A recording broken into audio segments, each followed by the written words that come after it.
Дамы и господа, президент Российской Федерации Владимир Владимирович Путин.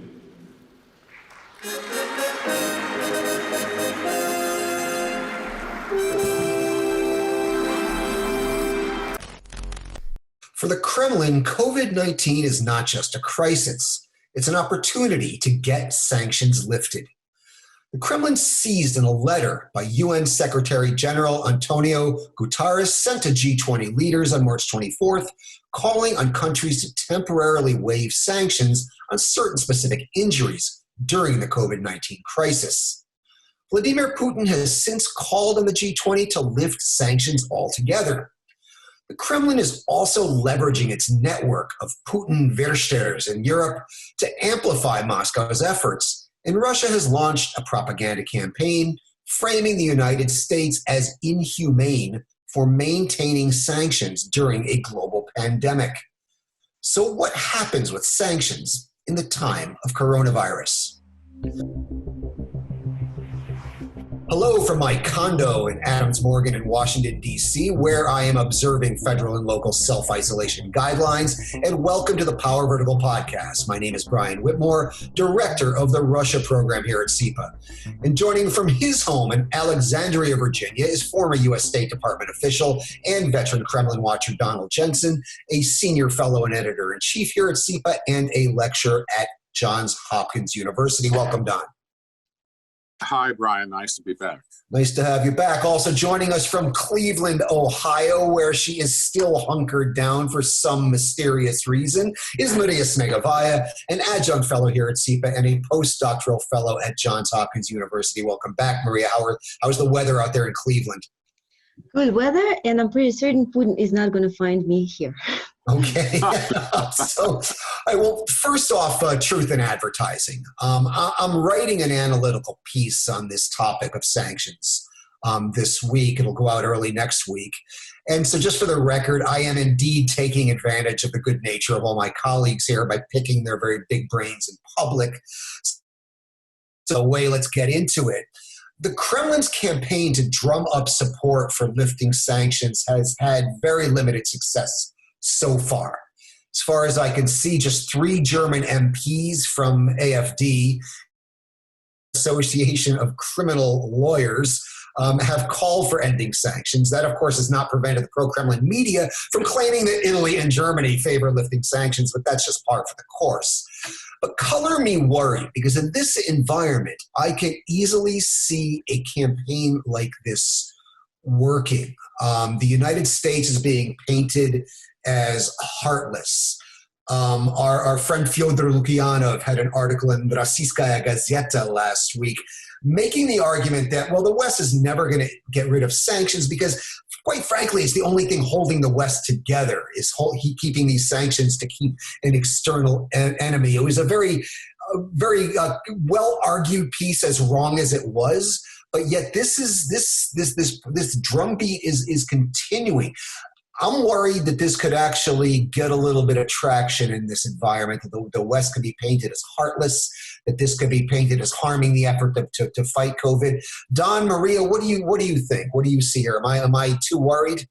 Well, let me go first then, Brian. I think you're too worried, yes, but I don't think it's not worth concern. How's that? I would lower the probability. I do not think the sanctions as a package will go away. But I do think there may be some people, there may be some rollback to specific ones. And as we all know, there's a lot of things, a lot of conditions governing the incoherence of these sanctions. And so some very well could roll back. With the U.S. approach, I would remind everybody that a lot of this is imposed by Congress, and those will not go away full stop.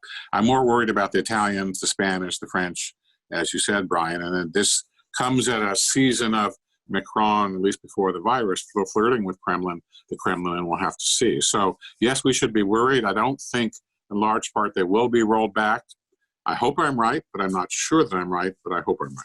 I mean, I'm less worried about the sanctions being rolled back per se, because Don, you're right. In the U.S., it's very difficult to roll these back. They're imposed by Congress. But what I am worried about is in European solidarity for sanctions and driving yet more of a rift in the transatlantic community between the US and Europe. Maria, what do you think?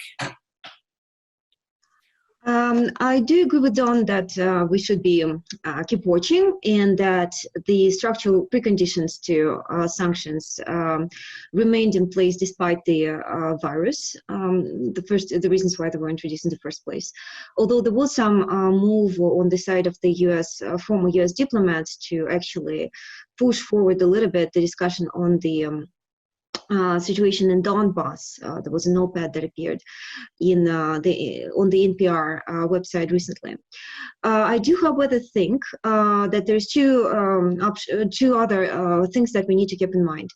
First of all, along with this assistance, there is a continued disinformation effort that we have discussed successfully in the previous podcasts.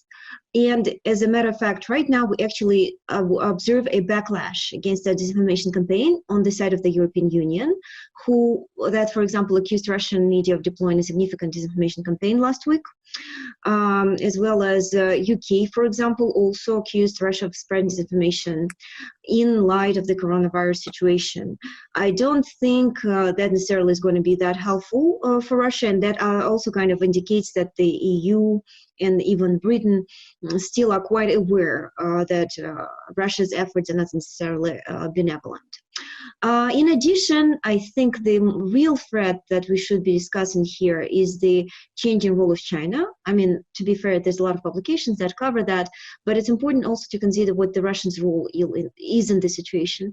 Against this unexpected spread of coronavirus, which somewhat paralyzed, at least originally, the transatlantic community, and we know that different countries in Europe and the United States actually tried to resolve this issue by themselves. The cooperation slowed down. We see that there is also an effort of China to reinforce its soft power impact. It actually also provides medication to European countries. And Russia might be using this moment to essentially reinforce this its own cooperation with China in an effort to overall boost the Chinese geopolitical standing. We actually see that if you follow Russia's propagandist Federal TV media, you see that they're quite aware of that, and essentially these different talking heads on the Russian TV, they point out that essentially the US is weak while China is getting stronger, and the Kremlin should be aligning closer to China in this situation, trying essentially to redesign the international political system under the conditions of weakened EU and the United States. I think you're right, Maria, and kind of what I see right now is Russia effectively trying to put together an anti-sanctions coalition that is getting amplified in this time of coronavirus. Russia and 6 allies, Iran, China, Cuba, Syria, Nicaragua, Venezuela, and North Korea, issued a letter on March 26th urging the UN Secretary General to request the complete and immediate lifting of illegal, coercive, and arbitrary measures of economic pressure, in other words, sanctions. Now, this came out after the Secretary General called for a temporary easing of certain sanctions that would prevent help from getting to places that need it. Russia's turning this into something of an overall lifting of sanctions. Additionally, Russia's also sanctions on Iran and Syria during the coronavirus crisis. So they are trying to create this international coalition. That's one thing I see going on. Another thing I see going on is Russia's putting out the exact same argument they would make about terrorism. Why are we fighting with the West when we have this common enemy of terrorism? Now you remove the terrorism and insert pandemic. So it's to say that there is this larger global crisis that we need to fight, which few would argue that we don't. But that doesn't. I don't think that negates the need for sanctions, which are effectively in response to specific Russian actions. Don, any thoughts there? No. I just repeat what I said. I think that yes, we should be worried about it. It's kind of reflexive, clever Russian behavior, but I've just not seen a lot of evidence that this is going to work. I admire the cleverness, the hitrist of them trying to leverage a crisis to their own advantage. But again, I just don't think it's going to work except around the margins. I hope I'm right. I'm not sure I am, but I think that's what will happen. That's quite a rogues gallery you mentioned, by the way, and it's hard. It's hard to see it getting in much traction in a lot of places. Well, the one kind of China is the only state on there that you would say is not really a rogue state. They're a kind of semi-revisionist state, but they're not. I wouldn't put them in the category of the others on that list. But that may add a little bit of weight to this. Maria, did you have something you wanted to say? Well, just a lot will depend on how the world will be changed, the new world that will re-emerge after the end of this pandemic. What will be the fundamental longer-term impact on the transatlantic relationship? There is actually a lot of speculation ongoing on that, right? There was even some calls to actually reconsider the role of the UN in the system, where United Nations actually proved to be quite inefficient against the backdrop of this disease.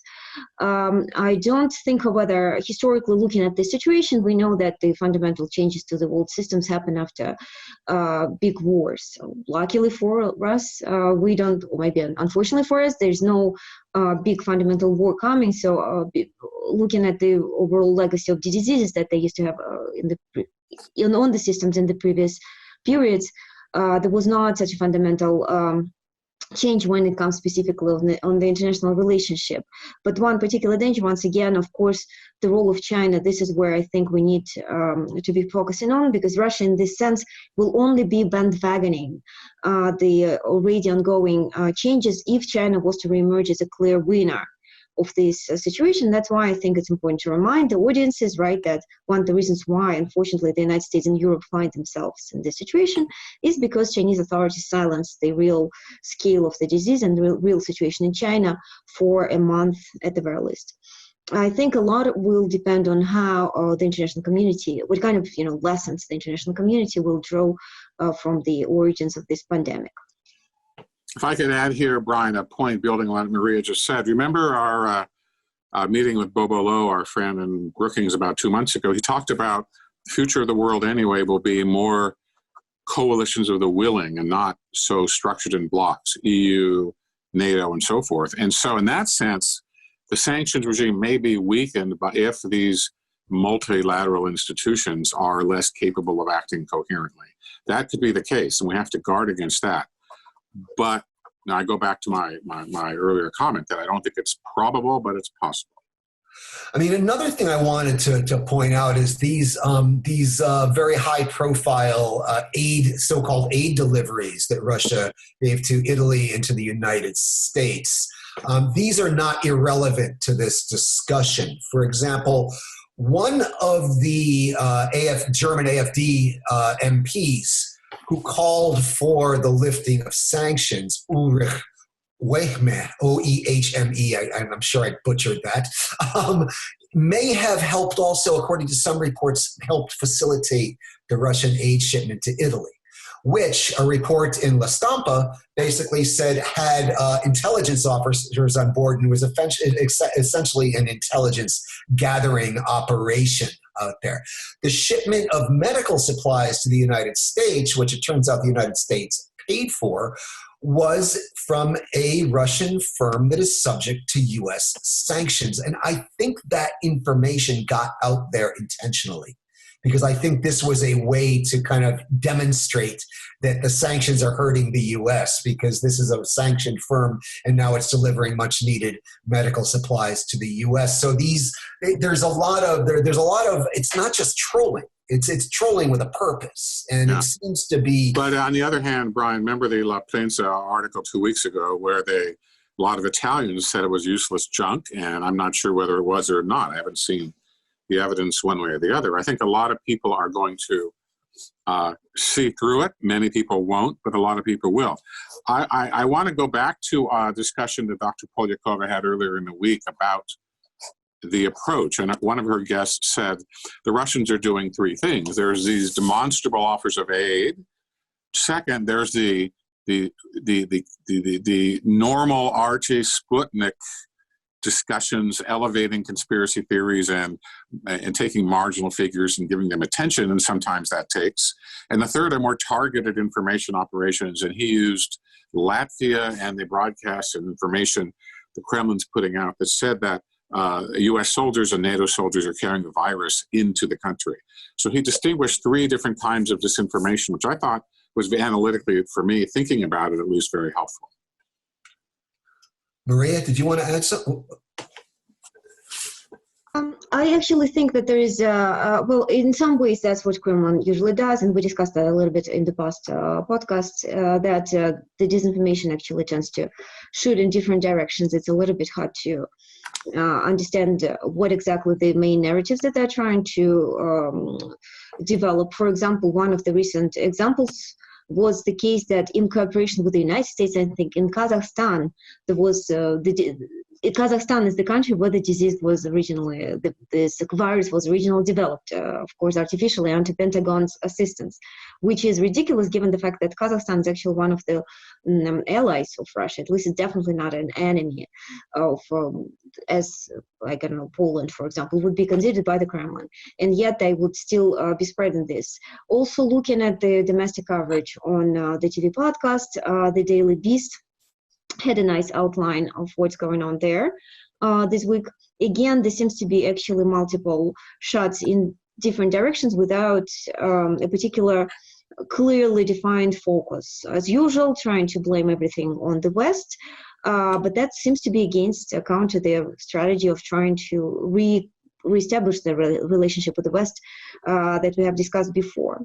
And as we have discussed already, as we mentioned, this seems to be backfiring for the Kremlin, because there's definitely awareness spreading about this disinformation effort throughout the European Union as well. It's not very clear to what extent Russia is going to be able to use this to its advantage in the long term. As I said in the past, it seems to be that the Kremlin is kind of slowly awakening to the new realities, and they don't really seem to have any particular strategy in mind at this point. It's a little bit of speculation, attempt to whatever works out, shooting in different directions. I mean, with regard to sanctions, I do see a very, very consistent message, one that's certainly being put out there into the Russian domestic market in kind of official Kremlin outlets like Rossiyskaya Gazeta and in unofficial Kremlin outlets like Izvestia. And that is that the West is using sanctions to hold itself together because the West is a concept. And this keeps coming again and again and again. And I'm wondering when we're going to start seeing it, in what form we're going to start seeing this spread out into the international propaganda market. Just how this is being played in the Russian domestic market. And this is my rough translation of Fyodor Lukyanov's piece in Rossiyskaya Gazeta on April 7th, titled "Sanctions Are Not Afraid of the Virus." And he said, politically, the lifting of sanctions would mean giving up a certain creed, a marker of the Western community. And this is the whole idea, that it's more that the West needs sanctions to keep itself together. Now, we all know this is utter nonsense, but this also plays well in the Russian market. Do you guys see that playing well internationally? At a time when the West does look fractured, is fraying. The West as a common entity certainly doesn't appear to have a coordinated response to COVID. And would a message like this actually work and serve to further fracture the West, regardless of whether it actually achieved its goal of lifting sanctions, which I agree is very difficult? Well, he's my former debate partner. He's very clever guy. I think you're absolutely right. Clever guy. He's wrong. Can we translate your question to concrete policy, which is to say, if you look at the EU regime toward Russia, is the COVID virus going to help or hinder the difficult unity they've had? And I think it's going to hinder them turning these things over so regularly as they have. Right. You and I and Maria have what, for 5 years, heard the Italians talk about rolling back the sanctions. They never do. But I think that the odds have gone up. I'm not contradicting what I said earlier. So it probably will be harder to keep that EU regime of sanctions in place. But doesn't mean it's going to be so transforming as Fedya says or some of the other commentators have said. I mean, a lot of that, and we'll find out the degree to which this is true or not, has been largely because Angela Merkel has been very effective. Yes. Yeah. And we all know that her time as chancellor is reaching its end, and we don't know where this is going to go post Merkel. That's a whole nother part of this piece that is independent. Was going to happen whether or not there was a COVID-19. Maria, any other thoughts before we move to the domestic piece, which is really your wheel? Just to add that there is also some news from Sweden, where new deputies, parliamentaries from Sweden actually requested the Parliamentary Assembly of the Council of Europe of the PASI to actually renew sanctions against Russia. That actually goes a little bit against what we were discussing. So that does not necessarily show the weakening of the resilience to continue sanctions on Russia. We are actually discussing, in this context, what we're talking about is the fact that Russia was essentially some of the Russia's participation in PASI was limited after its 2014 invasion of Ukraine, but in June 2019, the Russian delegation was allowed to return to PASI. And here we see that the Swedish parliamentaries actually are reluctant to accept that and continue calling for new sanctions on Russia. So that is another demonstration that the EU is not that weakened. In addition, I think the very fact that we already hear certain European countries suggest lifting certain quarantine conditions and relaxing a little bit, for example, the Czech Republic and Austria are introducing these measures, suggests that maybe the pandemic is not going to be as long-lasting as we originally feared. I mean, this is very cautious optimism, and I understand everything is still in flux. But in the long term, this suggests that this paralysis that essentially was imposed on Europe will not maybe continue for such a long period of time.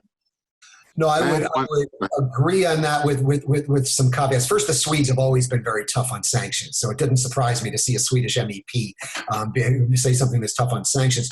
To your latter point about the very closely right now. As somebody who used to live in the Czech Republic, I'm very proud of how the Czechs handled this. They did social distancing very early.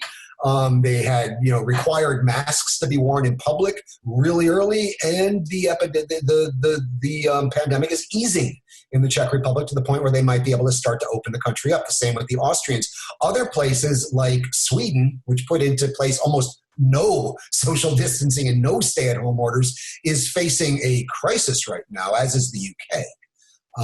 So I'm seeing some parts of Europe where this is easing, some parts of Europe where I don't expect it to. How that's going to play on the sanctions issue is a good question that I certainly don't know the answer to. Don, I cut you off. You wanted to say something. No. I was going to add a footnote about Lukyanov's other point about the West and suggest, Brian, that's a debate for a series of power verticals for another time, except to say that it may have a lot of band-aids and stitches at the moment, but I think my own view is that there is a West and that a lot of Russian elites have trouble understanding the role of values and some of these other things we've talked about in international politics. So it's cynical, but predictably so, I guess, on his part. And he raises a very provocative point, but I think he overstates it.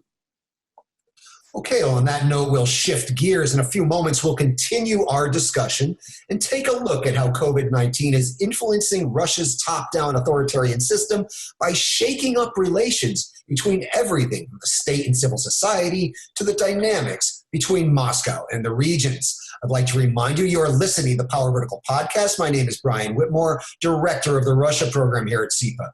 Joining me from his home in Alexandria, Virginia, is former U.S. State Department official and veteran Kremlin watcher Donald Jensen, a senior fellow and editor-in-chief at SIPA and a lecturer at Johns Hopkins University. Also joining us from Cleveland, Ohio, is Maria Snegovaya, an adjunct fellow here at SIPA and postdoctoral fellow at Johns Hopkins University. I'd also like to remind you can subscribe to the Power Vertical podcast on iTunes. You can read the Power Vertical blog and watch the Vertical video at sipa.org, and you can follow us on the Twitter at Power Vertical.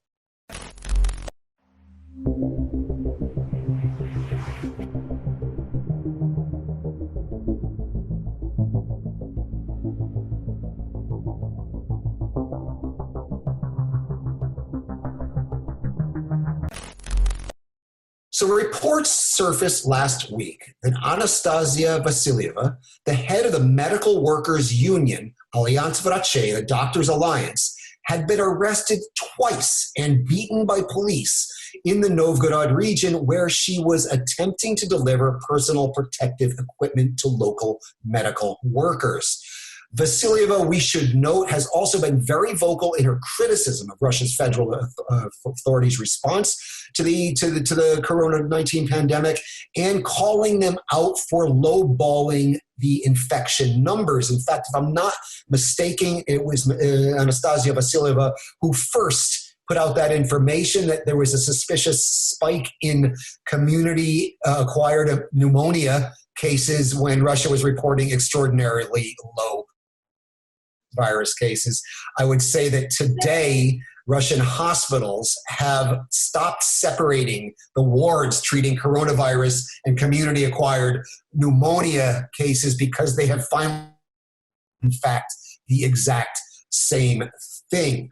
But this little story of Anastasia Vasilyeva, it's certainly a heroic and brave woman, brought to mind two commentaries that caught my attention in the Russian media this week. One by sociologist Iskandar Yasavayev, who argued that COVID-19 is consolidating Russians, but not around the authorities. Instead, it is consolidating Russians as citizens, as incidences like Anastasia Vasilyeva's activities show us. A second by political analyst Alexander Vinogradov likewise argued that coronavirus was transforming Russians from obedient subjects to critical and questioning citizens. Maria, this is your academic, scholarly, and analytical territory about which I defer to you on all matters of expertise on this. Are Yasavayev and Vinogradov too optimistic about what this means for? We've cried wolf on this before, but is something very different happening right now? What does your data show us? It's important to point out, as someone who is not right now in Russia, might be missing something important that's going on that's in the air. So I will just try to summarize what are my perceptions at this point, keeping in mind that I'm not on the ground, so certain facts that are available to people out there may not be immediately available to me. So first of all, Putin's domestic approval has been declining before the coronavirus hit. We know that. We discussed that extensively in the past. And people were not super excited about this announcement that he made right before the coronavirus, that he was actually going to most likely stay in power, but just extending his ability to be Russia's president for 2 more terms up to 2036. As a matter of fact, the Levada polls that came out around that time showed that the society is divided by half. About 47% don't want Putin to stay in power, about 48% want him to continue in power. But that's, for Russia, actually is a big breakthrough. That's actually the demonstration of the fact that people don't want him very much. Then subsequently, the Kremlin was quite slow to respond to coronavirus, in part because in Russia, the pandemic was not perceived as such a big threat since the start, partly because the Russian tests are too not very sensitive, so they don't diagnose a substantial number of them sick people. Recently, Putin started essentially the response. He appears every week on the state TV. So far, the polls do not necessarily reflect the efficiency of these measures that he announced. There is actually continuous stagnation of his rating. There was some polls recently by FOM that showed that there was actually an increase of Putin's approval after his second public address. But this Sorry is to not interrupt, but confirmed. FOM is a very pro. Exactly. Trust their numbers. So that's actually hard to trust. So overall, we see that there is stagnation of Putin's approval. If anything, he might be actually losing support in front of this rating. And so many observers are becoming quite optimistic about what it means for the Russian society. But I would actually, as I showed my today's SIPA piece, I don't necessarily think that this is the end of the regime. Most likely, what is going to happen, what often happens in the crisis, that the Kremlin state shows that it actually is a autocratic state precisely during the crisis, when actually it tends to prioritize his crony elites and the state enterprises over the population in general. This was the case back in 2008. This is the case again right now in 2020. But that doesn't necessarily mean that Putin is going to come out of this crisis as a complete loser, because unfortunately the Russian population still has a very short memory, and most importantly is very alienated. So what we commonly see is the alienation of people. So if they don't support authorities, it doesn't necessarily mean that they all end up going into civic activities or voting against the authorities. The alienation definitely is a reflection of the fact that people do not trust Putin, but it doesn't, in the Russian context, it does not, as I said before, necessarily translate in a joint action. But as it was correctly pointed out by the article that you referenced, Brian, we will see an increase in the civic activism that, again, often happens throughout the crisis in Russia when the Kremlin shows itself incapable of filling in and essentially providing for the people where its help is needed. So the civic society will keep strengthening, and we already observe multiple initiatives in that department, but it doesn't necessarily mean that the Kremlin will collapse, fall, and lose power tomorrow. I would not frame the question of, is this going to cause the regime to fall? I would frame it how you talked about it a little bit later, where you said, is this going to lead to an increase in civic activism? Now, of course, quantitatively, yes, by definition, crises always. I guess the big analytical question in my mind is this going to cause a qualitative change in not just civic engagement by Russians, but civic consciousness? Is it going, this gets into very fuzzy territory, because where do you cross that line where you no longer think of yourself as a subject, but you think of yourself as a citizen, right? I mean, scientifically, it's a very hard line. As a political scientist, I guess you can construct an index of that and come up with it. But I guess, what does your gut tell you? Are we moving, is this crisis going to push Russians qualitatively down that path? It's a very important question, Brian. First of all, the qualitative change has been happening in Russia at least since 2011. So let me rephrase it again. Is it going to accelerate that change? When I was in Russia last summer, I was actually fascinated by the extent of the civic activism that it took. Specifically at the time, there was arrest of political opposition, and people quickly provided for it by substituting by providing people who were arrested food and certain the products that they required while being kept imprisoned. That is happening, and we are probably likely to see the acceleration of this process again while this pandemic continues. So there is, for example, already multiple initiatives starting that provide products, food for older people, retired people who are a particular risk group because of this disease. Qualitatively, again, the acceleration of this, it's a little bit hard to say. And the reason is why is because this crisis is a little bit different.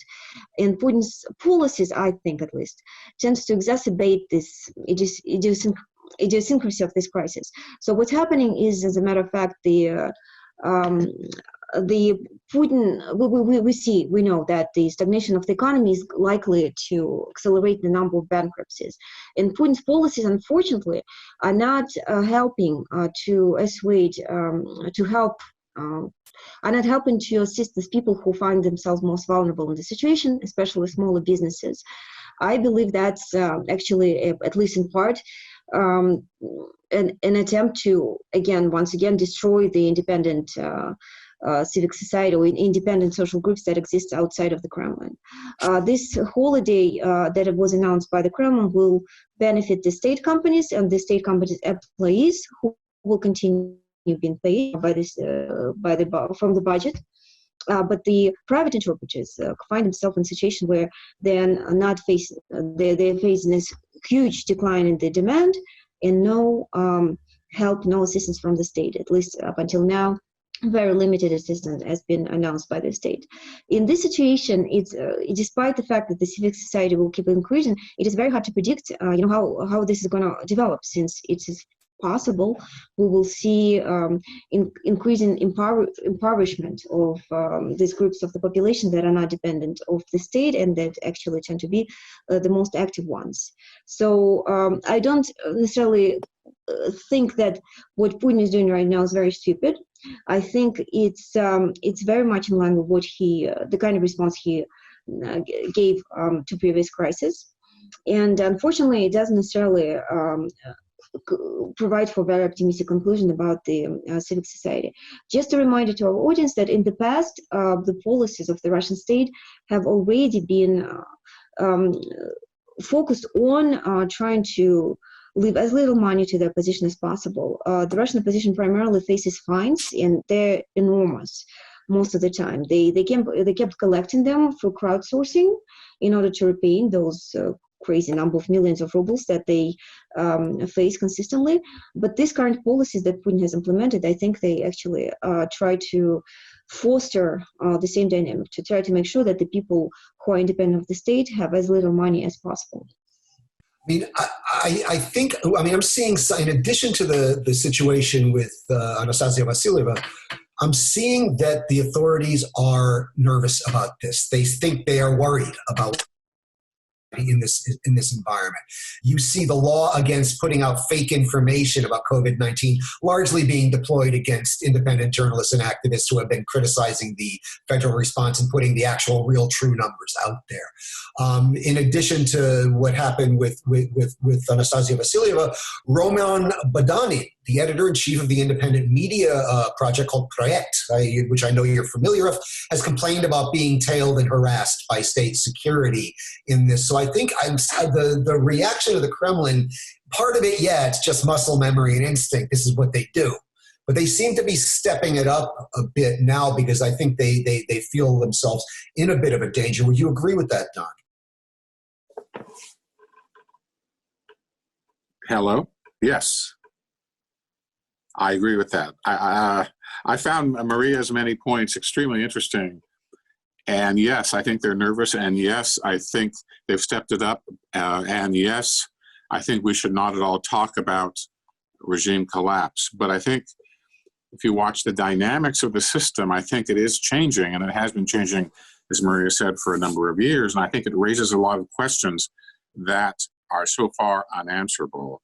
Putin's role, the rise to renewed prominence of some individuals like Sobyanin, which may not last for long, as we've said last week, the issue of devolution of power to the states, the role that the so-called surveillance state may have now with all this technology available, which can easily be transferred from disease monitoring to keeping public order. So I think there's a lot going on here. It's in flux.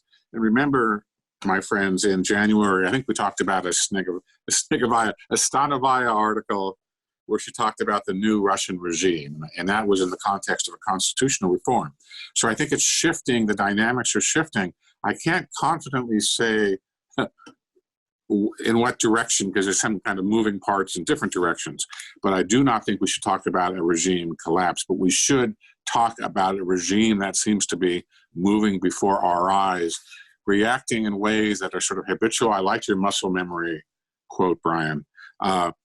And that may or may not be able to shape the regime's evolution with those tools. I suspect in large part they will keep control, but it's very interesting to watch on a daily basis. Not a lot of people have talked about the apparent Kremlin politics about all of this and the extremely varied reactions to Putin. Was it 3 speeches, Brian, and how he's addressed or not addressed public concerns? Or these are all very interesting because Putin himself seems to be using muscle memory, at least first, and how he reacted. He seems to be going through the motions. He doesn't. Yeah, exactly. Heart does not seem in it. He looks uncomfortable dealing with this, and it shows. It was Sobyanin who had to convince him, "Hey, this is a serious problem that we have to deal with."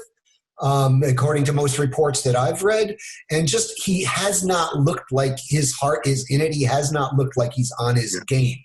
I would agree. I'm not going to predict the fall of this regime. I think that's a fool's game. Brian, I didn't see his speech yesterday. I only read the transcript, and a lot of people thought it was better. I think you said that too when we talked. But again, it doesn't come naturally to him, and I know he likes supposedly foreign policy above all. But which why he uses these references to Vikings that are it's bad warmed over Soviet history. He needs to go back to grammar school. So we'll see.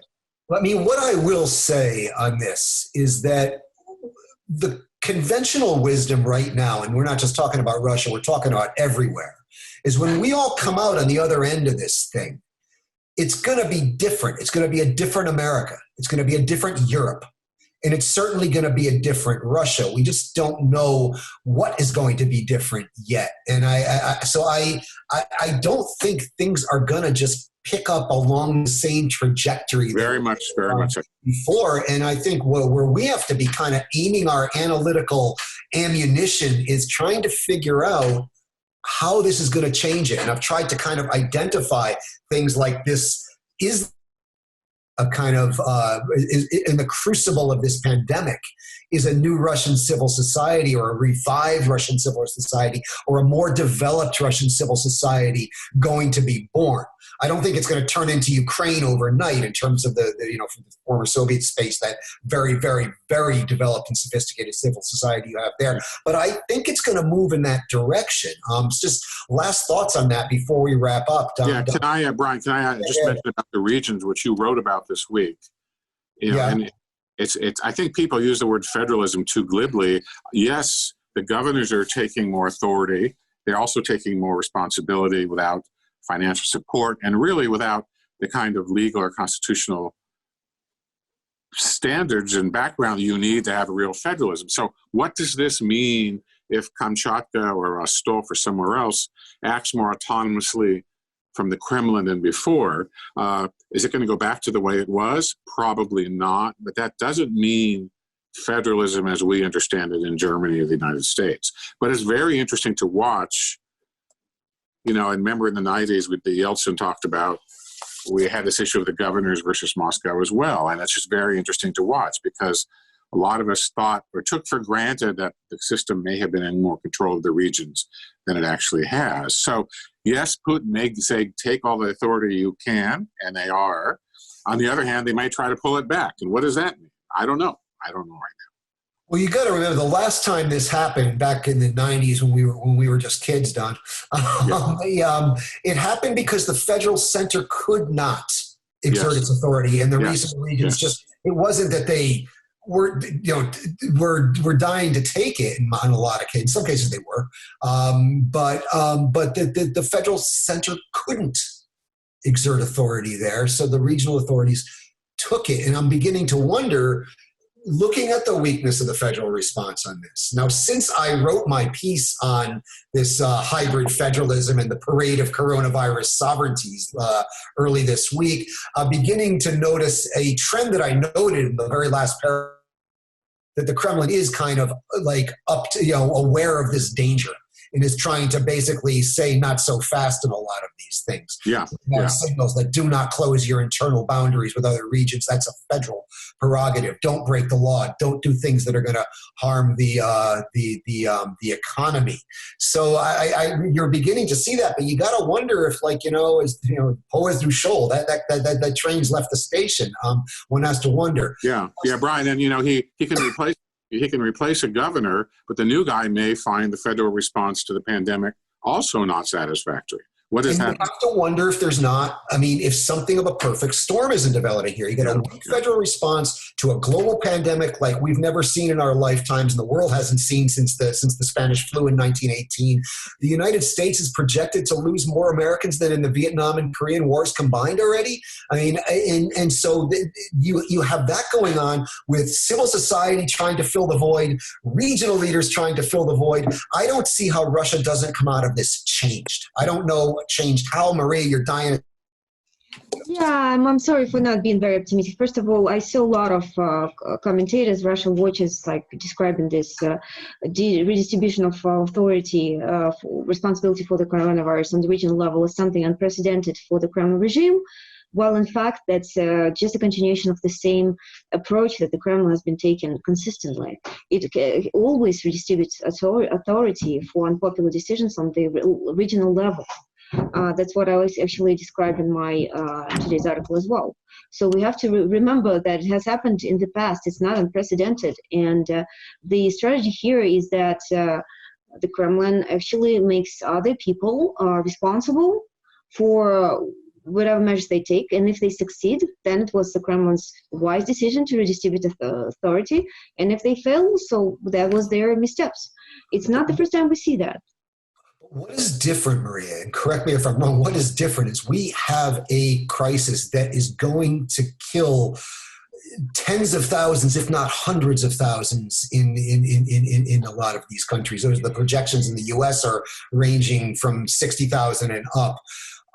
If you remember, and if the Russian authorities cannot keep their population safe, they're going to lose a degree of legitimacy. Well, I think we a little bit overestimate how important humans' life are for the Russians. Yeah, right? I know. We always say that, and also, will they even know about that? I remember being in Moscow in August, September 1999. We all remember what was going on then, and we had a loss of life in the hundreds, and we saw.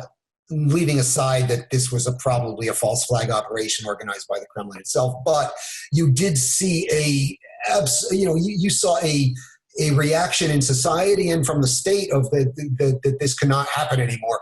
So, and now we're talking about but tens of thousands, if not hundreds of thousands here, and I just don't see. Maybe I'm wrong, but I sometimes think this meme that Russians don't value human life as much as we do in the West is a bit over.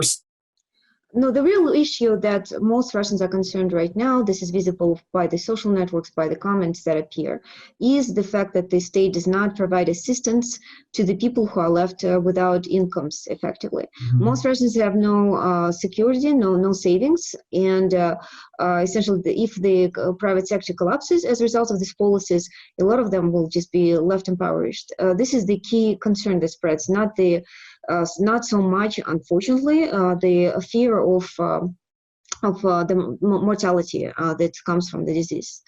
Having said that, it's important to point out that the current polls actually show the rise in approval for the regional governors. There's and 65% on average approve their activity, as opposed to the Putin's approval rating that actually declined from 69% in February to March 63%. Here I rely on Andrei Kolesnikov's article in Forbes recently. So that's interesting that Putin's approval is 63% right now, since it's exactly how much it was in 2013 prior to Crimea annexation. So it's got to be considered low by the Kremlin standards on average. That's some indication that actually there is some potential threat for the Kremlin, although once again it's important not to overestimate the autonomy that the regions actually possess. There was a very consistent negative selection of regional governors throughout these 2 decades, when only those people who absolutely lack charisma and are absolutely loyal to the Putin have been selected to power. Plus, as Don mentioned, they're also not, they don't really have a lot of money in the first place. So in this sense, they're really, the autonomy is really constrained. So I would not overestimate what the ongoing changes in Russia domestically as being totally unseen. The Kremlin, as I mentioned before, actually implements the policies that it has been implemented more or less consistently throughout the world. There's, of course, certain idiosyncrasy to that associated to how unusual the crisis is. But once again, the key point of protest, the key dissatisfaction will be driven primarily by economic situation. If we really see that as a result of these policies, the economy collapses and a lot of people find themselves without money, this is where the key element of the protest arises, and this is where the development of civic society will help if the civic activists will actually join these crowds. Maybe that's why, by the way, the Kremlin, the Putin, who are aware of this dynamic, actually already suggesting or hinting at the fact that this is not going to last, that we will soon lift the limitations and people will be able relatively soon to come back to work. This is implicit message. A lot of analysts actually read that in his last address. From a public health perspective, that would be, I would think that would be a disaster. We're, of course, not going to provide all the answers here. Promise one thing, we will continue asking these questions, both on the Power Vertical podcast and at SIPA. Be sure to take a look at our new feature, Common Crisis, #CommonCrisis, where we're putting out material across many platforms on this. So on that note, we will wrap it up because that's all we have time for today. I would like to remind you, you have been listening to the Power Vertical Podcast. My name is Brian Whitmore, Director of the Russia program here at SIPA. Joining me from his home in Alexandria, Virginia, which I hear has a nice old town, has been former U.S. State Department official and veteran Kremlin watcher Donald Jensen, a senior fellow and editor-in-chief here at SIPA and a lecturer at Johns Hopkins University. Also joining us from Cleveland, Ohio, where she is for some reason hunkered down for some reason. Are you a Cleveland Browns fan? There's no sports, so you can't. It has been Maria Snegovaya, an adjunct fellow here at SIPA and a postdoctoral fellow at Johns Hopkins University. Thank you both for an enlightening, interesting, and lively discussion. Many thanks, Brian. Thank you. I'd also like to thank our producer, Michal Harmata, for keeping the lights on and all the complicated, disinfected machines well-oiled and well-disinfected in working order throughout our discussion. I'd also like to remind you, you can subscribe to the Power Vertical Podcast on iTunes. You can read the Power Vertical blog and watch the vertical video at sipa.org. And you can follow us on the Twitter at Power Vertical. Join us again next week. And now, as always, I leave you with something other than the ambient sounds of my favorite socially conscious Russian rapper, Noise MC.